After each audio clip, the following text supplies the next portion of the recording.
Hey, how's it going, everyone? Just back again with another book, prophetic book. I was going through Zechariah and looking for the similar pattern or sequence that God is using historically and will potentially repeat, in the end times, which I believe are the days that we're living in.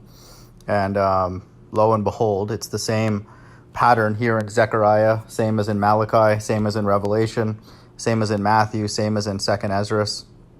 And so, I'm just getting more and more comfort that that is the exact sequence that will be followed in the end times. And so Zechariah 10 starts off with, God speaking of, idols, speaking vainly, diviners, enchanters, false dreams, comforting in vain, just various sins.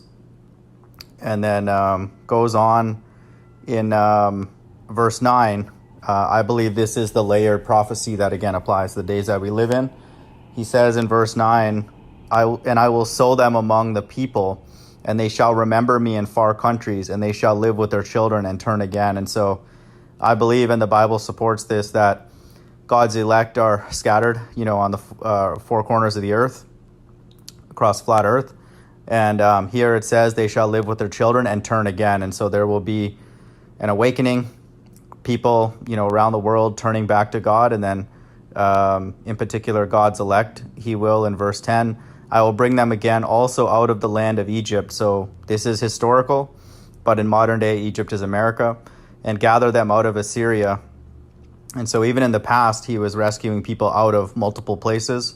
And here, this is America, and then would be Egypt, the equivalent, and then Assyria would represent every other place, on earth. And I will bring them into the land of Gilead and Lebanon, and place shall not be found for them. And so this is important because what the Bible teaches in Revelation is that God removes his elect, and then there is a tribulation period, a 3.5-year tribulation period, and then he returns with his elect to essentially clean up, the earth of the left-hand side. And so, again, it's very, very... it's the exact same sequence of events and just different places. And here, Gilead and Lebanon represent the elect being taken away and then returning later for the last battle of Armageddon. And we'll see that in Zechariah 11. And so just keep that in mind. But ultimately, again, the sequence of events is preserved. God removing his people, taking them away, preparing them for the final destruction, and then it goes into the plagues. And these are, again, in Zechariah 10, verse 11, it's the exact same as what I posted in Revelation. And he shall pass through the sea with affliction. The two witnesses will be administering plagues on the sea, turning, it to blood, and, 7 plagues that I've listed in my Revelation video.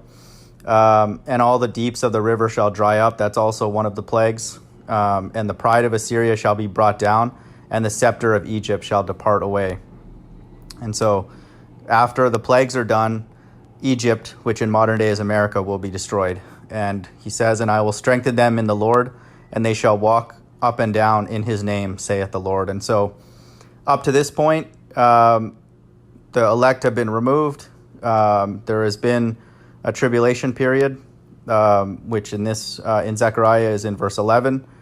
And then America is destroyed. And in this case, that also happens in verse 11, and the scepter of Egypt shall depart away. America will be powerless after it's burned by intercontinental ballistic missiles. And then the only thing left now is God's wrath. And so let's take a look and see what happens in Zechariah 11.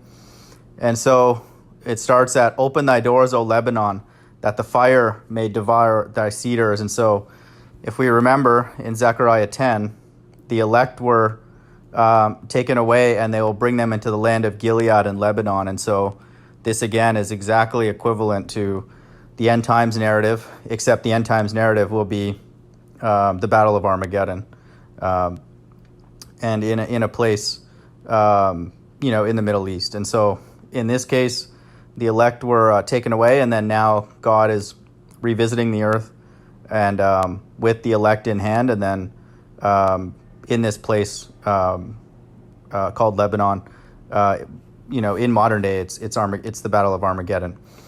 And so, but he's preparing to destroy it, and he's done that in the past. And this is what Zechariah was prophesying. And so, Zechariah 11:2, howl, fir tree, for thy cedar is fallen, because the mighty are spoiled. Howl, O ye oaks of Bashan, for the forest of the vintage is come down. There is a voice of the howling of the shepherds, for their glory is spoiled. A voice of the roaring of young lions, for the pride of Jordan is spoiled.